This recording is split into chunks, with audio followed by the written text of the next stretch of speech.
In today's video, I'm going to teach you how to move an object using Keyframe in CapCut PC. Let's jump straight into it. Make sure you already have your project open in CapCut on your computer with at least one clip or image on the timeline. You'll also want the object you plan to animate already added to the timeline.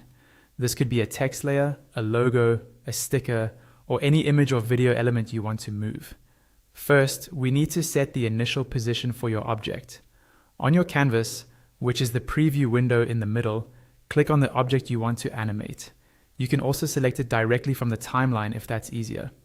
Once it's selected, look at the timeline and move the playhead to the exact point where you want the movement to start. This starting frame is important because CapCut will use it as the first reference point for your animation. Next, we'll add the first keyframe. With the object still selected, look to the top right of the screen for the Properties panel. Here, you should see an option labeled Position, along with a small diamond-shaped icon beside it. Click that diamond to create your first keyframe. This tells CapCut, at this exact time, the object should be in this exact place. Now, we'll define where the movement ends. Go back down to your timeline and drag the playhead to the moment where you want the animation to finish. This could be a second later or several seconds, depending on how fast or slow you want the motion to feel.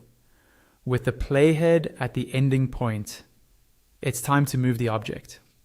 In the preview window, click and drag the object to its new position on the screen. As soon as you let go, CapCut automatically adds another keyframe at this point in time, capturing that new location. At this stage, CapCut has everything it needs to create the motion. To review your animation, move the playhead back to just before the first keyframe and hit play. You should see the object smoothly move from the starting position to the ending position, following the path you created with those two keyframes. If the movement feels too slow or too fast, you can adjust it simply by dragging the second keyframe closer to or farther from the first one on the timeline. That changes the duration of the animation without having to redo the steps. And that's it. You've just animated an object using keyframes in CapCut PC.